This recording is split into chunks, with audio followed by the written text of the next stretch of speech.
Hey, just before we begin, if you enjoyed this video, please subscribe if you haven't, leave a comment with a request on what I should cover next, and follow me on Twitch for horror gaming streams and on Instagram for other general stuff. Enjoy the video.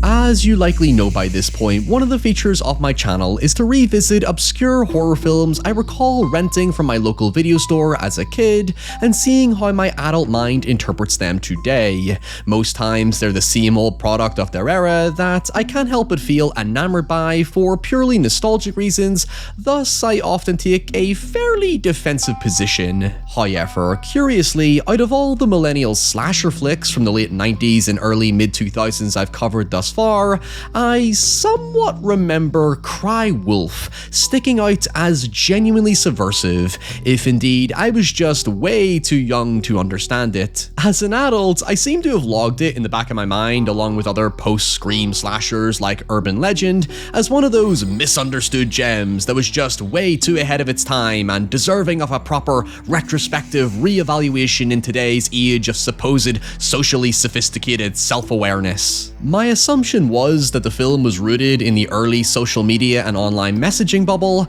as it not only came out during the height of MySpace, Friendster and MSN, but also during the rise of a certain little directory platform by a certain Harvard student that ties thematically into the setting of the film called the Facebook.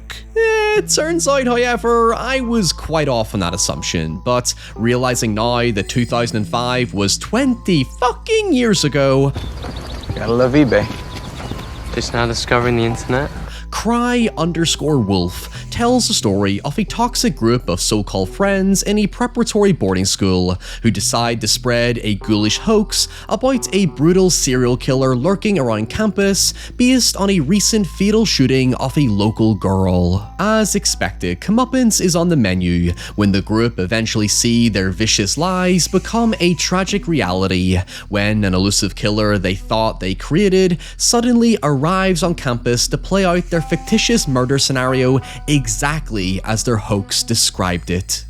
That is kind of the plot. It's difficult to sell this one without some element of conceit. In fact, without giving too much away, I think it's a disservice, for better or worse, to label Cry Wolf as a slasher flick, because the story is ultimately more of a meta social thriller than traditional paint-by-numbers kill count.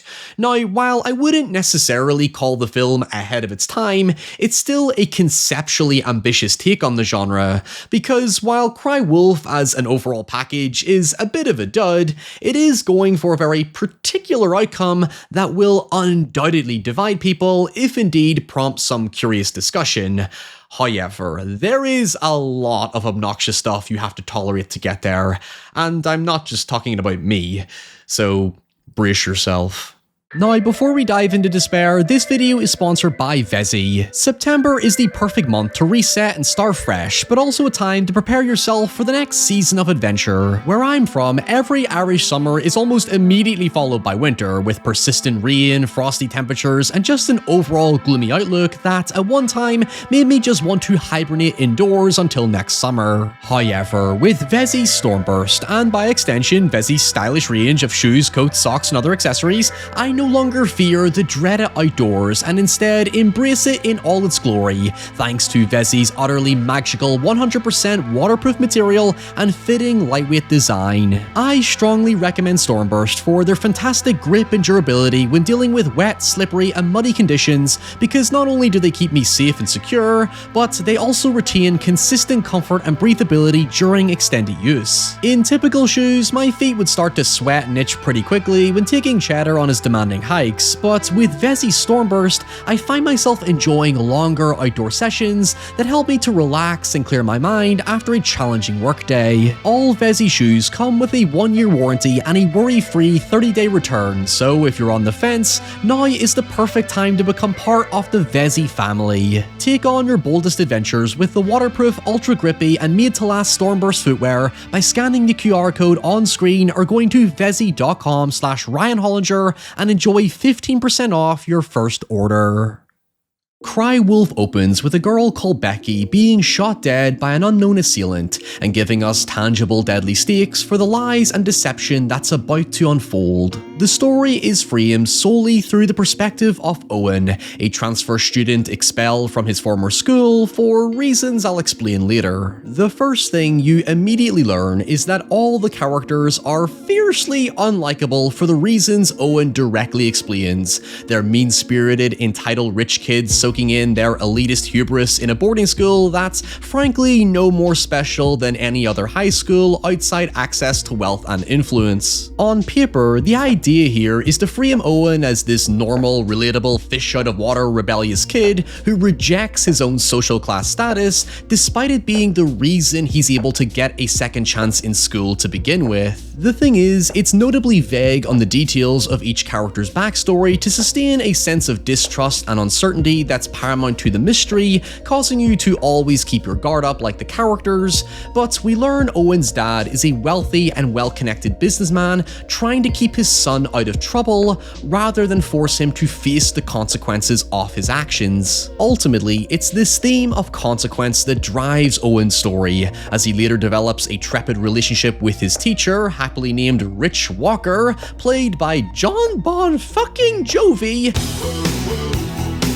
who monologues about the arrogance of youth after Owen gleefully rejects responsibility for the eventual hoax email that sends the school into chaos, particularly when said email is also sent to the grieving mother of the girl who is shot. Owen, who in response proves himself to fit perfectly into the nasty social group he attaches himself to, perhaps out of peer pressure, cockily claims consequence means nothing in high school, causing Walker to rebuttal with the inherent ignorance of youth.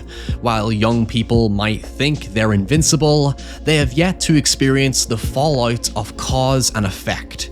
Human fallibility, ethics, empathy, and compassion are understood through practice.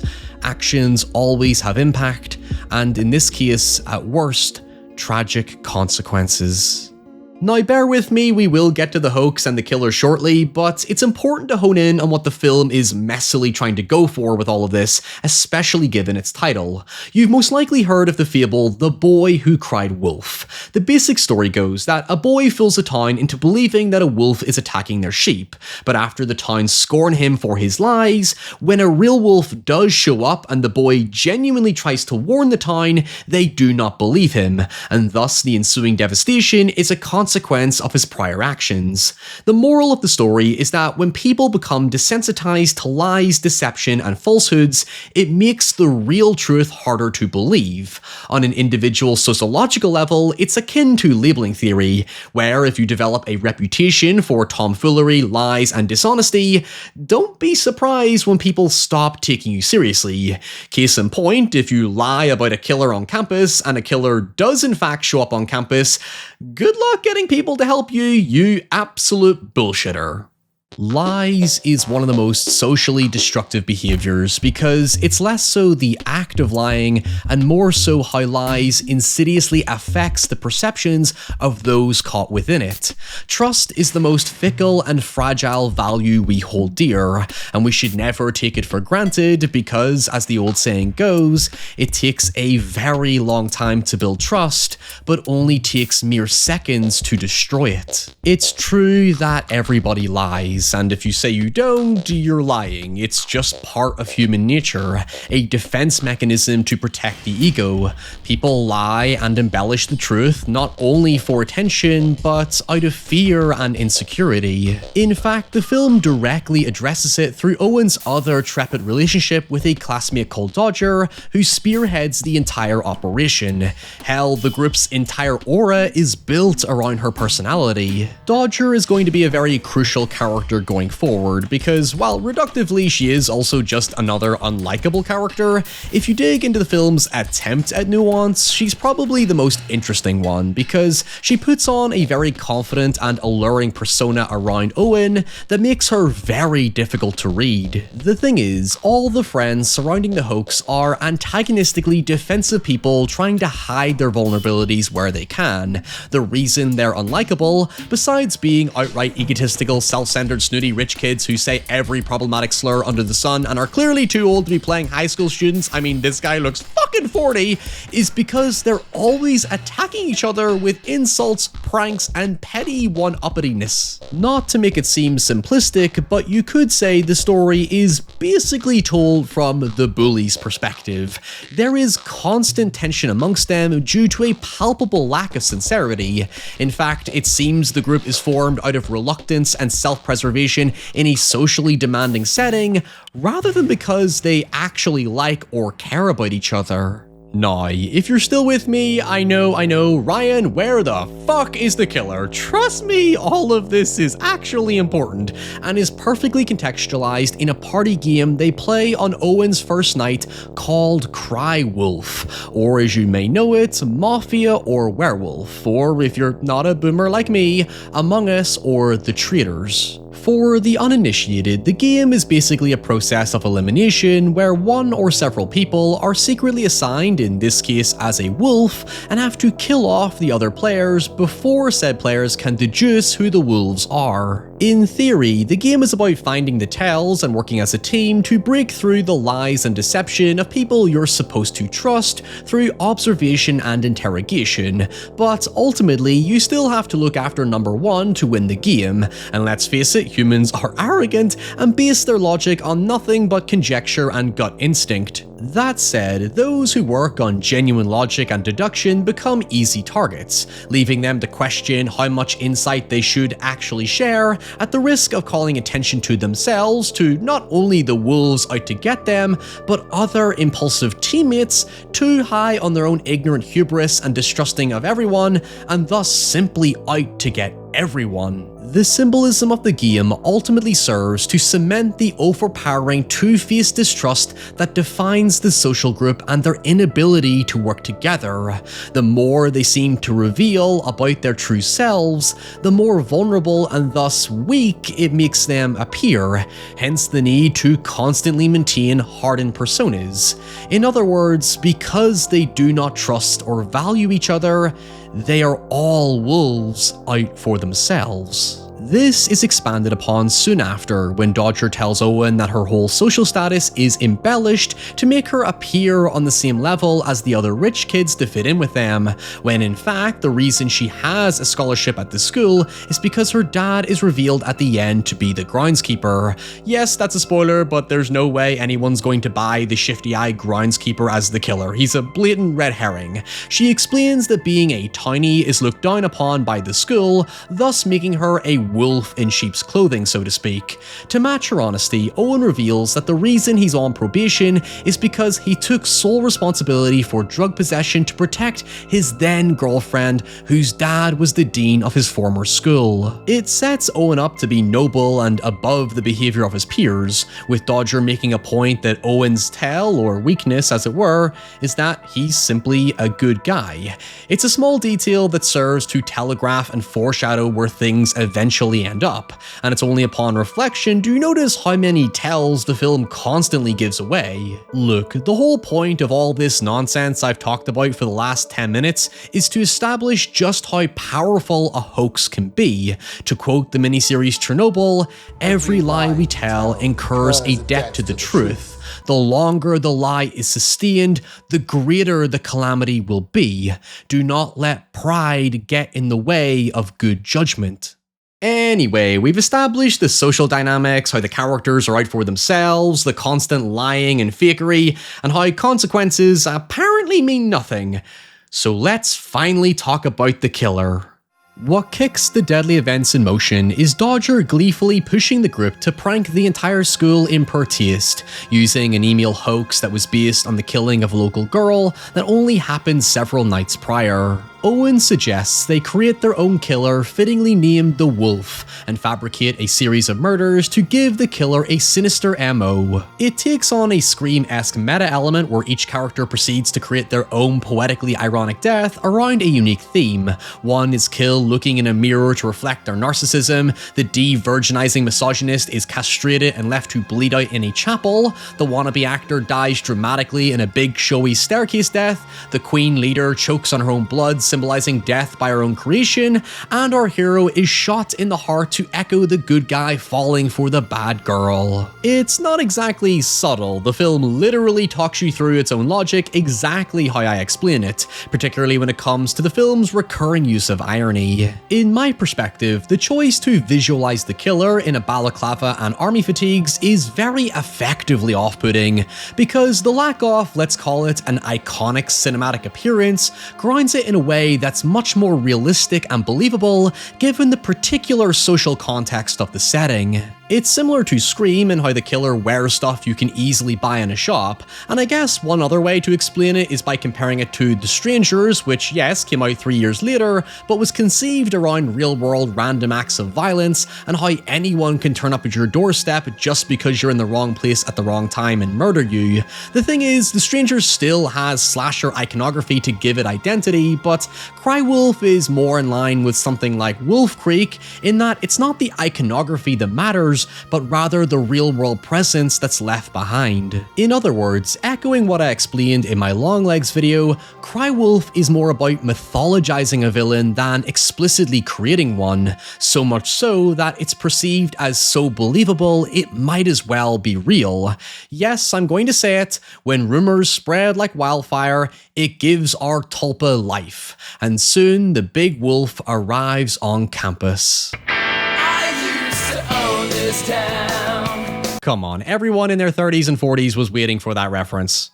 It isn't long until Owen begins receiving mysterious instant messages through the school messenger system by someone claiming to be the Wolf, causing him to first accuse Dodger, before the second act sees each character going after one another, thinking one of them is pretending to be the killer. It does a fairly impressive job at keeping you guessing just where any of this is going, as each scenario can be explained in different ways, while all the characters come with their own baggage and alibi to throw you off the scent. Ultimately, it's all building to the final 20 minutes when murders finally seem to start happening.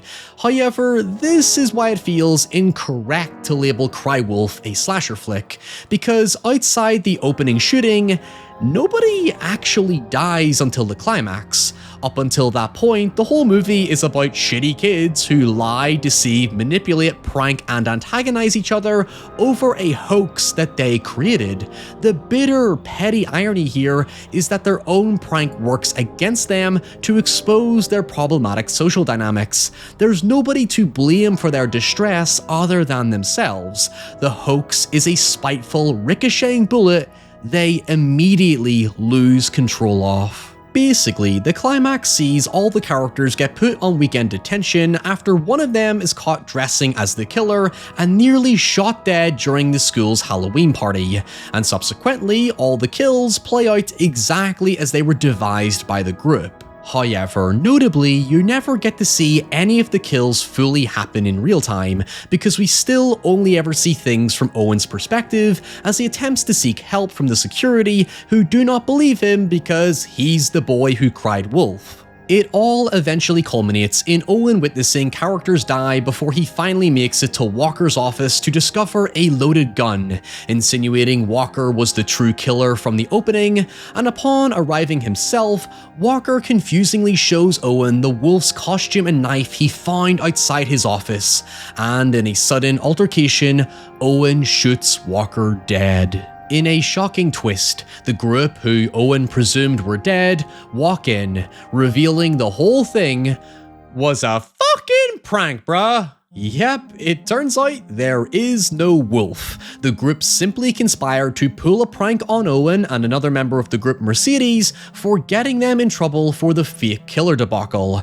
Or at least I think that's the reason. It's actually really fucking confusing what the true motive was, and as we'll see in a moment, it being so nonsensical is kind of the point due to someone's ulterior motive. But nonetheless, the twisted poetic irony here is that the death of the film's moral propagator Walker is the consequence to his exact point to Owen earlier in the story. However, and this is a big fucking however, what takes the wind out of the sails of this morality play, if you want to call it that, is that Walker isn't exactly an innocent person either, because it's established earlier in the story he is grooming Dodger, who, let's not forget, is a teenage girl, so fuck this guy.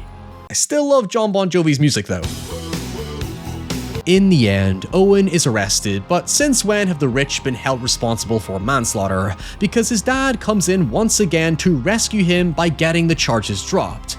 But surprisingly, not just because of his connections, but also because the gun was in fact the murder weapon from the opening, and Walker was the killer who was having an affair with the victim and killed her as a crime of passion. Double twist. Haha, or so you may think.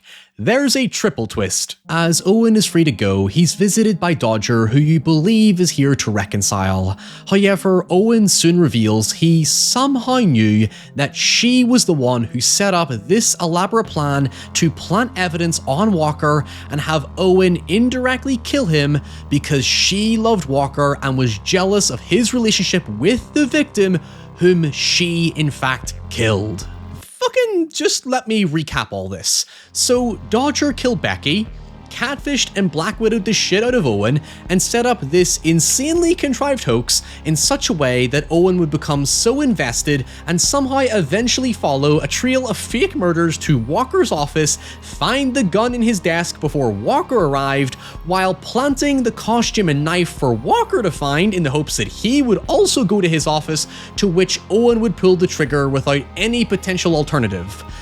That is mastermind level bullshit. Regardless of that entire mouthful, the perfect cherry on top to all of this is Dodger's mic drop final line when, fitting to her name, she dodges Owen's theory. Even if it were true, like the boy who cried wolf, who would believe you?